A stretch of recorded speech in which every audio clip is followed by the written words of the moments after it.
All right, let's look at the calendar here. It is March 2nd, 2026. Spring is almost here. Yeah, the days are finally getting longer. Mhm. And if you've been paying even a tiny bit of attention to the news cycle coming out of Washington, you know there's a specific date coming up. July 5th. July 5th. Circled in very thick red ink. Right, because that is the day the Trump accounts finally go live. Exactly. It's the absolute flagship program of that one big, beautiful bill they passed back in 2025. Yeah. And the pitch for this thing, I mean, it's huge. The pitch is basically the idea that the government is going to hand a financial golden ticket to the next generation. We are literally talking about wealth building for babies. It is incredibly ambitious. The administration is really framing this as the moment the government stops just, managing social safety nets and starts actively handing out capital. Right. And there's always but with government spending and the tax code, the magic of compound interest means the devil is very much in the details. Or in this case, the devil might be in the arithmetic. Exactly. So today, for you listening, we are going on a deep dive into these Trump accounts. We aren't just reading the press release. No, we really need to look at exactly how they work. Right. Who gets the money, how it grows, and crucially, who actually stands to benefit the most. We've pulled together official White House statements, some corporate press releases. Some surprising corporate players in there, yeah. Yeah, very surprising. And we're pairing all of that with some really sharp analysis from the Institute on Race, Power, and Political Economy at the New School. Specifically, we're going to be unpacking the insights from David Radcliffe. He's their Director of State and Local Policy. Right. And he's been just crunching the numbers on this for months. What he found really challenges the whole equality narrative that's being pushed. And to be clear, our mission for this deep dive is pretty straightforward. We want to figure out if this program is the great equalizer it claims to be. The game changer. The game changer for the American working class. Or, if you look at the math, is it actually a mechanism that's going to take the wealth gap we already have and just blow it wide open? Yeah, it really comes down to intent versus outcome. Just because a bill is designed to help everyone... It doesn't mean the math actually works out that way. Precisely. Okay, well, let's unpack the mechanics first. Because if you have a kid, or you're planning to have a kid, or you just know someone with a kid, you really need to know how this works. Let's do it. Who is actually eligible for this? So the eligibility window is retroactive, which is a really key detail. It covers babies born between 2025 and 2028. Okay, so if you had a child last year, they're in. Yep, they are in. If you have one next year, they're in. And let's talk about the seed money, because this is the headline grabber. Right. The government provides a one-time investment of $1,000. $1,000. Think of it as a starter kit for a stock portfolio. Now, I want to pause there for a second, because in the grand scheme of federal budgets, that's billions of dollars. But for a specific family, $1,000 isn't exactly buy a yacht money. No, it's not. But the important thing to understand is that you can't just spend it. Right. It's not a stimulus check. Exactly. You can't use it for diapers. You can't buy formula. You can't use it to fix your transmission. The money is locked. It just sits there. It sits in that account, ostensibly growing in the market, until the child turns 18. And then what happens at 18? At that point, the restrictions lift, and it functions essentially like a traditional IRA, an individual retirement account. So it's a very long game. Very long. But here is where I think it gets really interesting and honestly a little unique for a government program. This isn't just about Uncle Sam putting money in. It's pitched as this village approach. Yeah, and that's the key differentiator from other social programs we've seen. The government plants the seed, but they are expecting, or at least hoping, that others are going to water the plant. The legislation is specifically written to encourage private contributions. Parents can put more money in. Nonprofits can donate to specific accounts. Even employers can get involved, right? Yes, employers can contribute too. And we are already seeing some major players lining up for this. I mean, usually corporations stay far away from political hot potatoes. You usually want nothing to do with it. But we've seen press releases from billionaires. Michael Dell, Ray Dalio, they're pledging massive donations to seed these accounts further. And on the corporate side, you have heavy hitters like JP Morgan and Charles Schwab. Right. And they're coming out saying, hey, if our employees have eligible kids, we will match that government contribution. Which signals a massive amount of private sector buy-in. Huge. And honestly, before we get into the New School critique, I want to look at the steelman argument here. Sure. Because on paper, this sounds fantastic. If I'm a parent, getting a free investment account for my kid feels like an absolute win. And it absolutely is a win on an individual level. The philosophy here is all about ownership. If you listen to the advocates, and certainly the messaging from the White House, this is about giving every single American child a stake in the economy. Right. It's moving away from just income support to actual asset building. Precisely. We actually have a statement here from White House spokesperson Kush Desai that really encapsulates their view. What do you say? He said, and I'm quoting the release here, "Wealthy Americans already had the means and legal tools to invest in their children. Thanks to President Trump's leadership, every other American parent does too. A game changer that will only level the playing field." Level the playing field. That is the phrase that really sticks with me. That's powerful rhetoric. Because the logic seems to be the rich get rich because they have investment accounts. So if we give everyone an investment account, everyone can get rich. That is the ideal outcome they're pitching. The vision is that in 18 years, so we're talking about the year 2044, you have an entire generation of young adults, regardless of where they were born, who actually have a nest egg, capital to start a business, or go to college without debt, or just have a safety net. The ownership society dream. Exactly. It sounds beautiful, truly. One big, beautiful bill.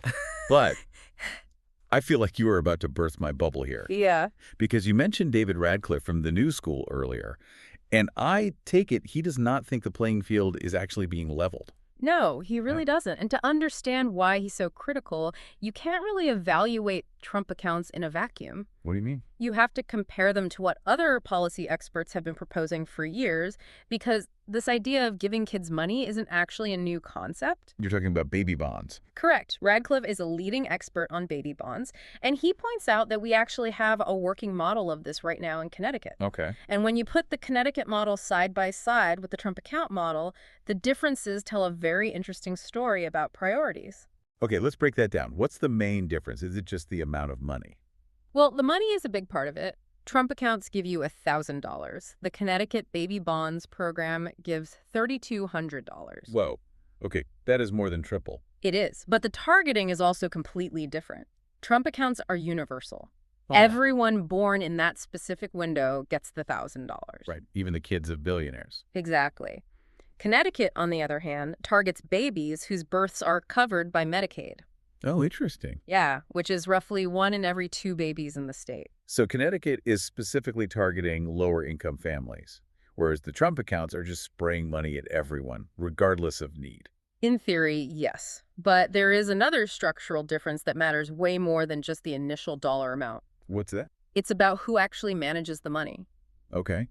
In the baby bond model, the state invests and manages the funds. It is entirely passive for the recipient. It just happens in the background. And the Trump accounts. With Trump accounts, you have to set it up. You have to manage it. You have to pick the provider. Oh, wow. And as Radcliffe points out, that design choice, shifting the burden of administration to the individual, inherently leans the advantage toward those who are already wealthy. Because they already know how to navigate the financial system. Because they have the time, the financial literacy, and honestly, the bandwidth to navigate it. But it goes so much deeper than just filling out some forms. Okay. This is where we get to the actual math.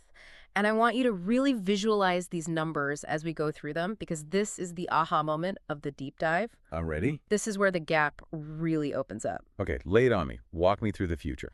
So Radcliffe ran the projections on how these accounts actually grow over 18 years. Oh. He compares 2 scenarios.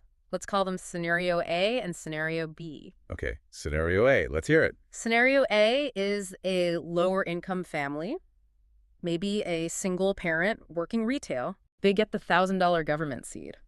And they're grateful for it, but because things are tight, maybe they're living paycheck to paycheck, rent keeps going up, they cannot afford to put any extra money in. Which, let's be totally honest, is the reality for a huge chunk of the country. Absolutely. Saving for 18 years down the road is a luxury when you need to pay for groceries today. Right. So they rely solely on that initial grant, assuming a 7% annual return, which is a pretty standard market assumption over time. Sure. When that child turns 18, the account is worth somewhere between $3,000 and $4,000. $3 to $4 grand. I mean, look, it's better than zero. It is better than zero. But in the year 2044, that is not exactly life-changing wealth. No. It buys a used car. Maybe it covers a security deposit on a first apartment. Right. It's a helper, but it's not a launcher.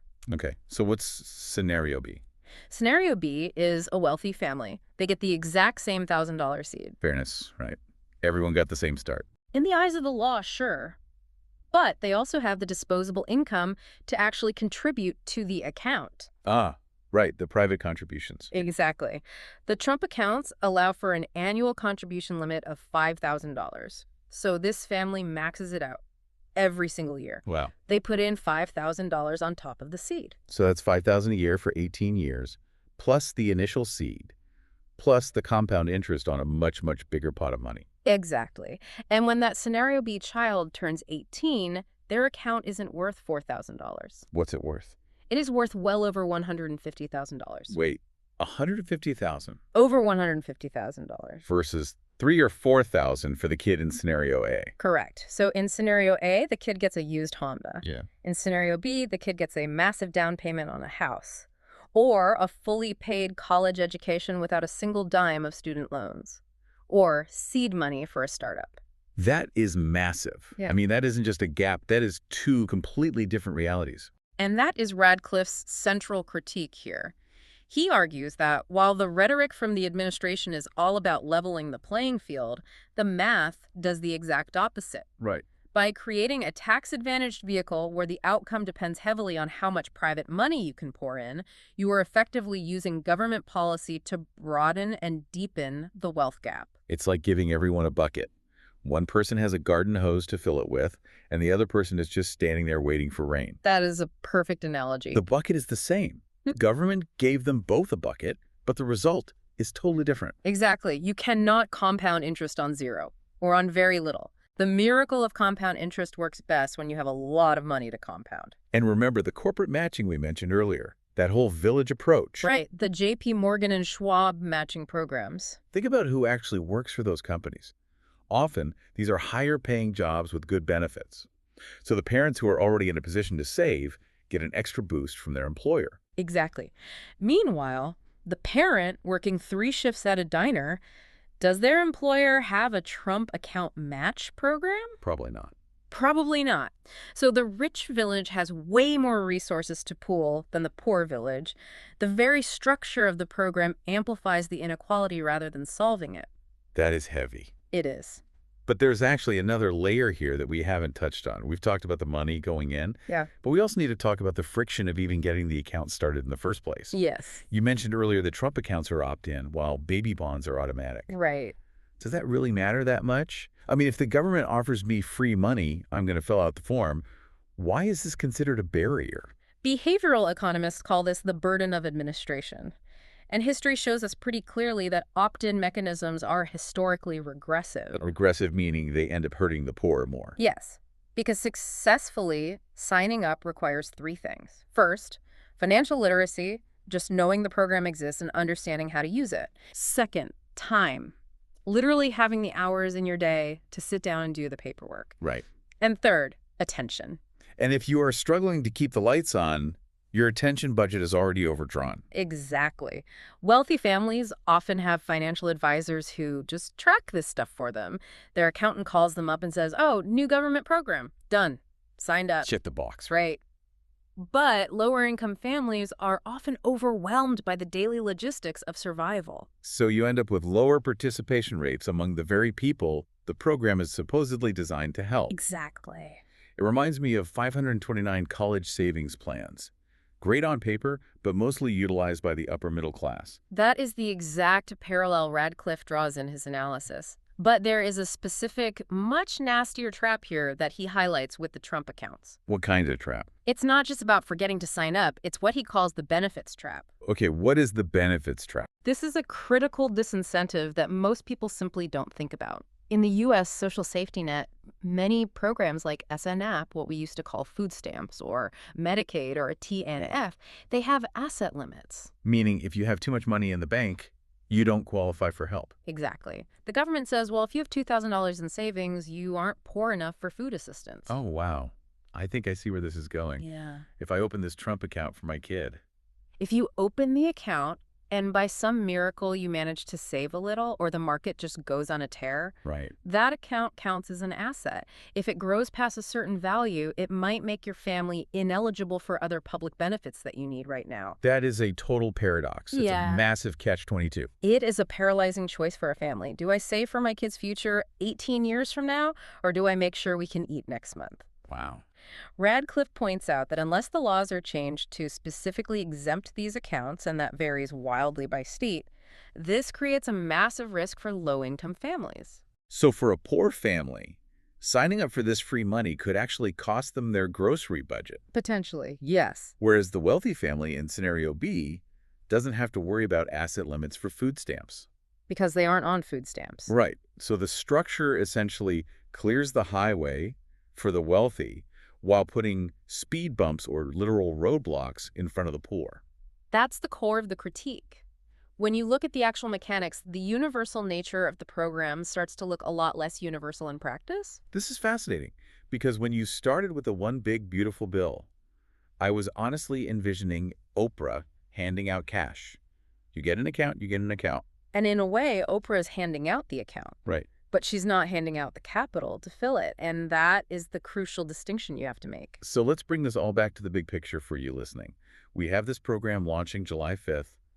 It is definitely going to happen. It is the law. It is happening. And I want to be very clear here.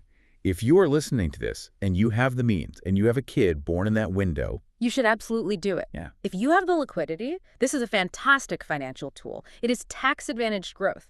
You should take the government's money, get the employer match if you can, and just let it ride. it's just smart financial planning. Totally.